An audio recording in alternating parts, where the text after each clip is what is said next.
Olá! Hoje pelas ruas da minha cidade, começa aqui na Rua Jerônimo Coelho, na livraria Livros e Livros, onde eu estou me deliciando com esse monte de títulos bacanas que a gente tem por aqui. Opa! É esse aqui mesmo que eu quero. Isto Não É Notícia, do Fábio Brigman, que é o meu convidado de hoje pelas ruas da minha cidade. Durante a entrevista eu vou ficar lendo o livro e batendo um papo com o próprio autor. Vamos lá?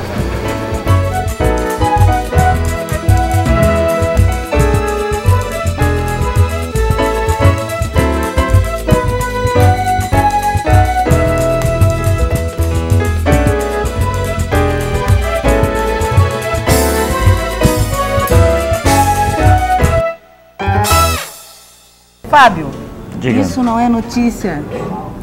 O que tem? É o último? É o último, quer dizer, é o penúltimo, né? O último eu estou escrevendo. Eu adorei isso. Não, essa é uma reunião de textos que eu fiz uma seleção de 20 anos de textos escritos para jornal, né? E tive que... separei por temas e tal, né? Mas aqui tem 20 anos de jornalismo. Daria isso aqui, mas como o jornal é uma coisa perecível, vamos dizer assim, eu acabei escolhendo aquilo que os textos que eu gostava mais, né? É uma reunião das crônicas tuas, então, esse livro?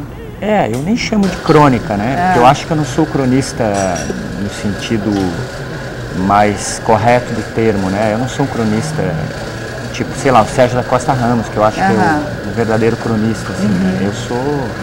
Eu ocupo, às vezes, o lugar indevidamente do cronista, né? Eu sou um articulista, eu sou um cara que fico destilando opinião, né? Por isso que eu chamo de escritos de jornal, porque fica, eu ocupo o lugar da crônica, mas também não é notícia, entendeu? Quer dizer, não é nem a crônica tradicional, nem a reportagem tradicional. É um outro tipo de jornalismo que eu acho que é o do articulista mesmo, né? Que é o sujeito que acha que tem opinião, que nem eu, e fica escrevendo no jornal. Azar dos jornais que dão esse espaço. E aqui tem 3 anos, não, são 20 anos de escritos do jornal, em 3 jornais diferentes, né? Eu comecei no Jornal Estado, depois fui para o Jornal Notícia e agora no Diário Catarinense. Né? Então, faz 4 anos que eu estou... E eu estou preparando um outro volume, que vai sair agora em abril, aí só com textos publicados no diário, mas também não todos, eu faço uma seleção, né? E que vai se chamar Por que o Senhor Escreve e Outras Perguntas Bestas. Porque eu acabei descobrindo que eu faço muita pergunta no jornal, mais do que responder. Eu fico sempre perguntando, por que será que existe isso? Por que é aquilo? Por que o ser humano é tão imbecil? E aí eu achei que era isso. E muita gente, quando eu vou falar em algum lugar e tal, sempre alguém levanta e pergunta, por que o senhor escreve? Aí um dia eu escrevi uma crônica, um texto, escrito, né, chamado Por que o senhor escreve? E por que o senhor escreve? Posso saber? Ué? Olha, eu vou responder igual o Luiz Fernando Veríssimo, para comer mulher. Sensacional! Não, é que o Luiz Fernando Veríssimo perguntava, por que o senhor escreve? Para comer mulher? Daí ele respondeu, e o jornalista perguntou, e tem comido muitas? E o Luiz Fernando Veríssimo disse, só as que leem.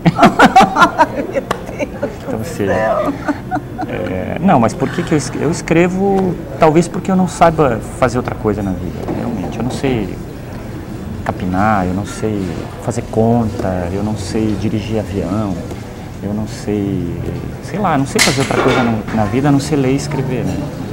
Vou até pedir um cafezinho pra nós, então. Pede, vou pedir aí. Dá um cafezinho pra gente. O meu é um expresso puro, sem açúcar.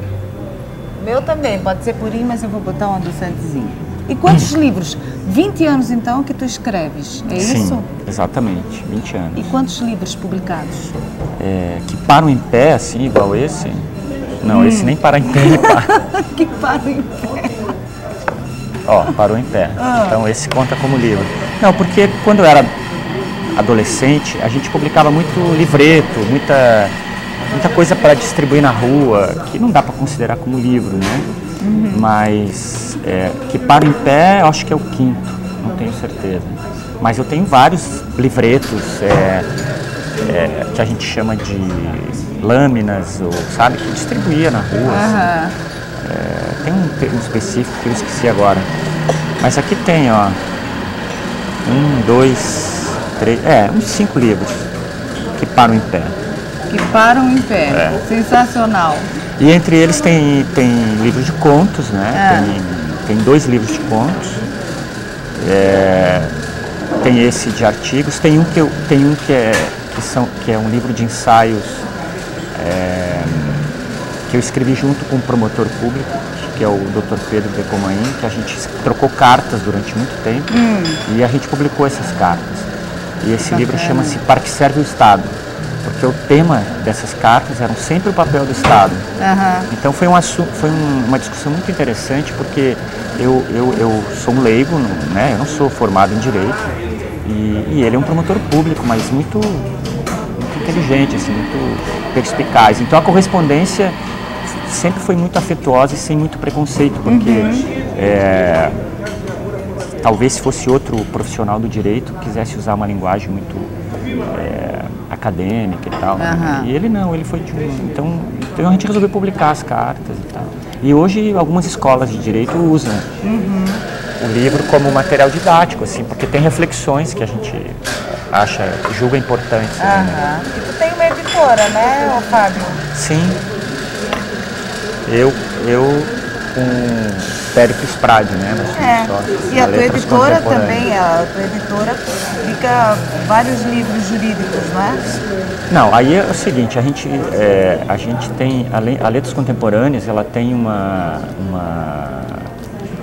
ela não publica livros jurídicos, mas a gente tem um outro selo que chama Editora Obra Jurídica, que aí sim publica só livros jurídicos. Então é uma mesma empresa, mas são 2 selos, né? São um Letras Contemporâneas e o outro Obra Jurídica. E, Fábio, é fácil viver das letras? Não. Não é mesmo. Num país de semi-analfabetos, é como vender geladeira para esquimó, entendeu?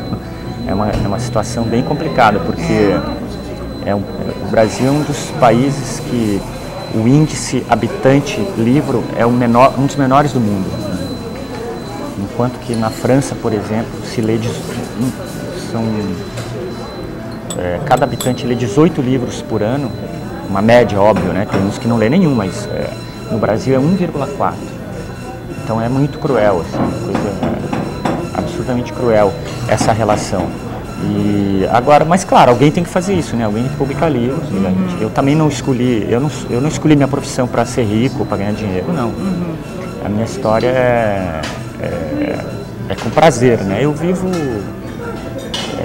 para fazer as coisas que eu gosto, né? Então, se não é uma coisa que me deixou rico, mas me deixou muito feliz, então isso é o que importa, né? E tu não nasceu em Florianópolis, né? Não. Mas eu já tenho mais tempo de vida aqui do que no lugar onde eu nasci. Ah, é? Tu veio da onde? Eu vim de Lages. Sou lagiano, tchê. Lagiano. Nasci lá e vim pra cá com 21 anos, né? Escolheu vir pra cá por quê? Talvez por causa do mar, né? Eu sempre tive uma coisa com o mar, assim, muito interessante. Sempre comparei o mar com a vastidão do Planalto também, né? Essa coisa de se ver muito longe, assim. Apesar de aqui ter muito morro, né? Eu prefiro a vastidão do Planalto do que os morros. Mas o mar me proporciona aquela fuga ilusória de que existe uma imensidão, assim, muito grande, né? E, inclusive, eu escrevi, um dos textos que eu escrevi, logo que eu vim morar para cá, chama-se Carta a Antônio Corrêa Pinto. É uma ficção que eu escrevi, uma carta para o fundador da cidade de Lages, né, que chama-se Antônio Corrêa Pinto, explicando para ele por que eu fiquei aqui e não voltei mais para lá. Então eu faço uma comparação bastante, talvez engraçada, talvez melancólica, entre o porquê que eu fico aqui e não voltei mais para Lages, né? Então, assim, eu vim para cá aos 21 e já estou há 25 aqui, ou seja, então eu sou muito mais ilhéu, vamos dizer assim, né, do que lagiano, né? Apesar de lá, o Borges fala uma coisa interessante sobre o homem que fica vendo o Planalto, né?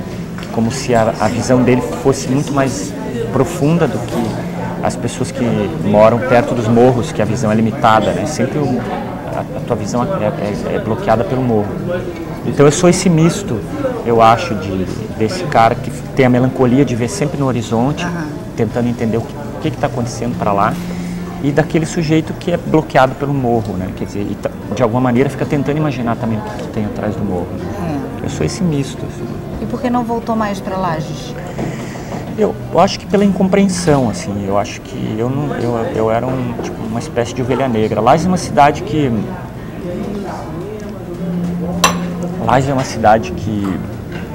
ela é muito isolada, então existe uma espécie de autofagia, né? As pessoas se comem, as pessoas lá, elas se consomem, né? E existe pouca troca de cultura, as relações são muito entre elas mesmas, né? Na mesma língua, os mesmos costumes, então existe uma dificuldade muito grande. Por exemplo, eu não era um sujeito compreendido em Lages, nunca foi. Talvez aqui também não, né? Talvez aqui também exista essa coisa, esse distanciamento, né? Mas lá era muito pior, tanto que em 2002 eu fui convidado para montar uma editora na universidade local. E eu fui, eu achei que seria uma experiência muito interessante para mim, não só como profissional, mas como um cidadão, né, que voltava depois de 20 anos, 22 anos, para a cidade onde nasceu. E eu me senti um completo estrangeiro, sabe? Eu andava na rua e as pessoas, eu ouvia as pessoas dizer, quem é esse sujeito, né? Tipo, quem é esse cara que está vindo aqui, que agora sai desse apartamento e atravessa esse calçadão? E essa pergunta era sempre meio... Eu falei, como assim? Eu nasci aqui, cara? Qual que é, né? Tipo, vivi aqui até meus 20... Eu sou daqui, poxa, qual é que é, né? Então, essa sensação de ser estrangeiro e de ser... Apesar de ser muito respeitado, tipo assim, tá, eu te respeito, mas não te compreendo. Então, fique por aí, volte para o teu lugar. Quer dizer, então, como voltar para o meu lugar? Meu lugar é aqui, né? Então eu volto para cá, eu acho que aqui, apesar de ser aqui, Florianópolis é uma cidade mais cosmopolita, né? Não existe um limite, eu nunca sei onde acaba Florianópolis e começa São José, por exemplo, e daqui a pouco já começa, e depois de São José já é Palhoça, depois já é, sei lá, Paulo Lopes, você não entende? Então, Lages é muito isolado, ou seja, você tem que caminhar muito para chegar na outra cidade. Existe muito nada até você chegar em, sei lá, em Bom Retiro, ou então em Vacaria, no Rio Grande do Sul, né? Ou sei lá, para qualquer lugar. Então, essa promiscuidade, no bom sentido, de proximidade que Florianópolis tem, e também por essa relação de vir muito turista, ou seja, muita gente entre aspas, de fora, porque não existe essa coisa de fora, né? Veio morar aqui, então tem as pessoas muito mais abertas, né, a essa, mesmo sem compreensão, as pessoas são muito mais abertas. Isso parece uma característica dos lugares de litoral, balneário, Lages, né? Porque se tu for comparar, por exemplo, os paranaenses, né, os curitibanos no caso, os paulistas, são diferentes mesmo dos cariocas e claro, né? Não, com certeza, isso eu acho que com certeza tem a ver isso. Eu acho que tem, eu sempre tive esse pensamento. E a campanha contra o vício da leitura? É isso? O que é? Não, é que eu achei que eu sou aliás, como fabricante de livros, né? Eu sempre achei que todas as minhas incursões pela defesa do livro tinham sido fracassadas, né? Tipo, eu sempre criei um discurso muito correto em relação à defesa do livro. E as pessoas liam e falavam, legal, sabe aquele legal? Tipo, que bonitinho, né? Mas não é isso que eu quero. Aí um dia eu resolvi fazer o contrário, eu resolvi atacar o livro. E aí teve um sucesso retumbante, assim, as pessoas... Aí fiz um texto, porque a leitura é um vício, né? Eu sou viciado, eu fico lendo placa, eu leio... Quando não tem nada para ler, eu tiro minha identidade, começo a ler, leio bula de remédio, é vício, não adianta, não tem... E me causou sérios transtornos, se eu for pensar, né? Eu fiquei eu tenho que usar óculos, porque eu ficava lendo no escuro, eu fiquei um pouco mais corcunda, porque você fica lendo, né? Então, tem problema. Tu acha que fica um pouco eu fico antissocial muito, também? Fica antissocial, a gente fica crítico, porque começa a odiar a televisão, começa a achar Big Brother uma coisa burra, que é o que é mesmo. Se eu não tivesse lido, talvez eu adorasse Big Brother, né? Então tem essas coisas que te deixam um sujeito antissocial, né? Então me fez muito mal, né, nessa questão. Então eu falei, pô, então tá aí eu sacado, eu vou começar a escrever E foi um sucesso, assim, se você procurar na internet, hoje tem tudo que é blog, reproduzido, até em espanhol eu já vi traduzido num site qualquer aí na Argentina. Então às vezes a gente tem que ser meio irônico para ser compreendido, né, ou para atingir um objetivo, né. Aliás, eu acho que uma das coisas que contribuiu muito, não por essa quantidade baixíssima de pessoas que leem no Brasil e tal, mas eu acho que, lembra antigamente nas escolas, quando tu era obrigado a ler um título que a professora... Claro. Né, que a professora ditava, que tu tinha que ler. Nossa, era cada coisa chata, assim, e eu lembro que naquela época era uma coisa assim, que a gurizada não gostava mesmo. Tem um exemplo claro, que é, por exemplo, o Chico Buarque conta uma história incrível, que o pai dele proibiu ele de entrar na biblioteca, sabe? O Sérgio Buarque de Holanda proibiu ele de entrar, que era um grande intelectual, Sérgio. Então o Chico Buarque ficava passando e sempre que ele via a porta entreaberta, ele olhava e ficava imaginando, meu Deus, o que há de proibido nisso, deve ser muito bom, né? Claro que quando ele entrou na biblioteca, a primeira vez que o pai dele abriu a porta e falou, entra, nunca mais ele quis sair, porque, entendeu? É uma história que prova exatamente isso, quer dizer, não tem que obrigar, né? Fábio, e a nossa cultura? O que está acontecendo com ela? A nossa política de cultura aqui da cidade? Olha, eu vejo dois problemas. Eu já escrevi sobre isso e é uma coisa mais complicada. É a nossa história mesmo, a história de Santa Catarina, a história de como que nós fomos, não colonizados, mas como que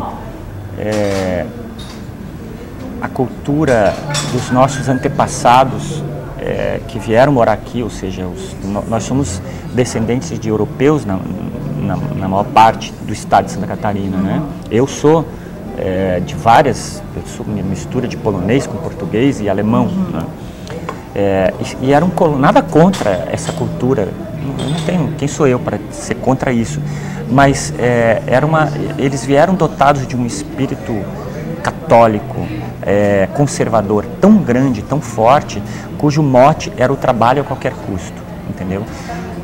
E esse modo de vida desses nossos ascendentes colonos, se multiplicou para os nossos avós, para os nossos pais, e hoje a gente está tendo uma dificuldade muito grande de lidar com isso.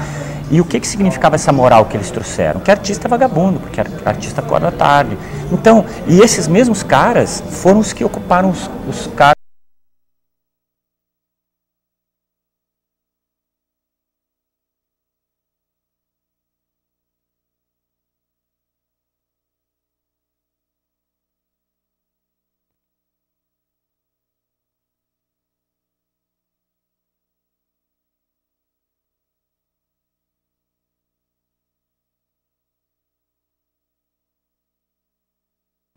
Toda uma geração de artistas dependeu do Estado durante muito tempo.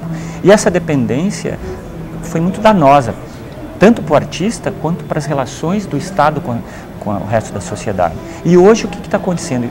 Tem uma geração completamente independente, que não sobrevive do Estado, ou seja, que não precisa ser funcionário público para poder sobreviver, ou seja, pode sobreviver da sua arte. Mas, como em qualquer lugar do mundo, o Estado ainda tem que, não vou dizer proteger, mas ele tem que dar um subsídio. A indústria norte-americana do cinema, por exemplo, ela só existe como é hoje porque o Estado americano subsidiou. Por quê? Porque eles sabiam que era uma enorme sacada, porque eles exportariam uma cultura própria deles, ou seja, nós falamos inglês hoje, né? A gente usa, e ainda iam ganhar um dinheiro, o que acontece até hoje. E com a gente não aconteceu. Então, por exemplo, sei lá, o governador Luiz Henrique, ele acha que o balé Bolshoi é mais importante do que o grupo Cena 11, por exemplo.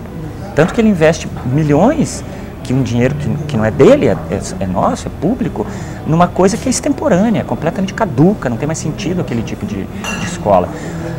Esse é um problema. O outro é a apatia da classe. Eu acho que a nossa classe é muito ruim, que me desculpem meus colegas que são jornalistas, que são cineastas, mas nós temos uma dificuldade muito grande, apesar de termos ido à rua uma vez, mas parece que logo em seguida já anunciaram não sei que plano mirabolante e todo mundo ficou quieto, certo? Então eu acho que são essas duas coisas que o dia que essas duas coisas conseguirem ser quebradas, e eu acho que a classe é a única responsável para a modificação disso, ou seja, ela vai ter que um dia ir na porta do palácio, esperar o governador ou sair, ou então ir na prefeitura e dizer: ô prefeito, por que você é tão idiota assim? Ô governador, por que você é tão babaca? Por que você não... Você está vendo o que a gente quer? Por que você não pergunta para nós o que nós queremos? Não, ele vai lá, ele vai para Polônia trazer um balé polonês, tudo bem, eu acho que essa troca é maravilhosa, mas não tem muito sentido se os artistas daqui estão morrendo de fome.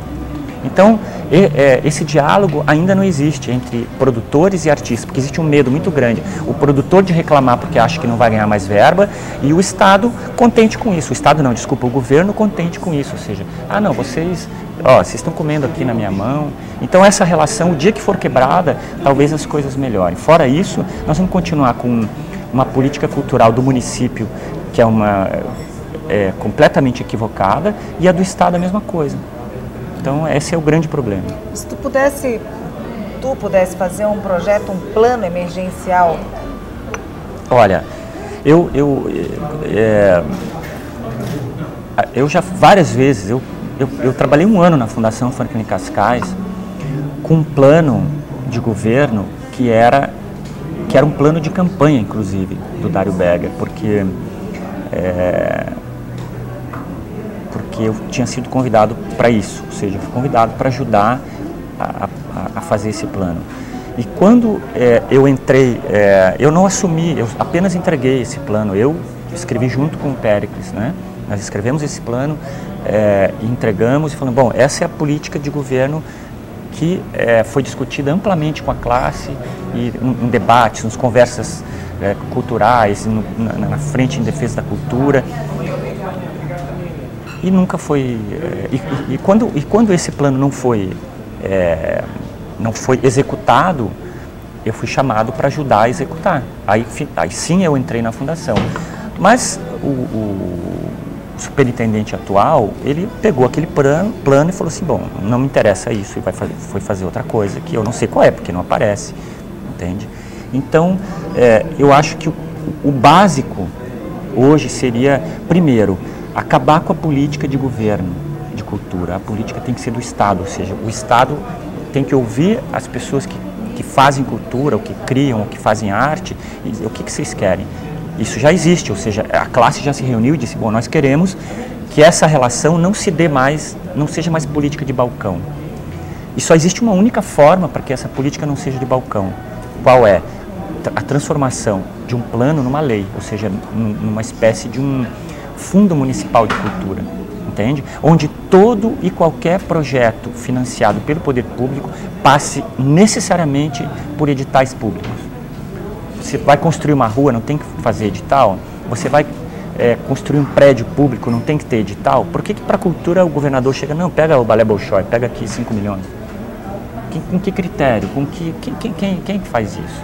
Tá entendendo? Então, é a única forma que o poder público tem e deve investir em cultura é em forma de editais. O resto pode, e não precisa ter essa estrutura toda burocrática de milhões de funcionários, não. Você vai lá e cria uma legislação razoável e pronto, está tudo protegido. Quando mudar o governo, o Estado já se protegeu dos babacas de plano que assume a cada 4 anos, entendeu? O Estado está protegido, existe uma lei. Por exemplo, o edital de cinema. Faz 5 anos que a pequena indústria cinematográfica de Santa Catarina, que já pode se falar assim, ela sempre dá emprego, ou seja, as pessoas estão sempre trabalhando. Por quê? Porque virou lei. Não adianta vir um próximo governo e dizer, não, eu não vou mais dar dinheiro. Não é ele que dá dinheiro, existe uma lei, ele tem que cumprir. como nós cidadãos temos que cumprir. Então, transforme toda essa legislação, crie-se uma espécie de estatuto da cultura, tanto municipal quanto estadual, e você vai ver que a médio e longo prazo, essas relações promíscuas que se dá hoje entre artista e governos, vai acabar. Aí sim teremos uma coisa nova, realmente, fora isso, não funciona. E nesses 25 anos de Florianópolis, o que tu achas que melhorou na cidade? Eu acho que o que melhorou mais foi essa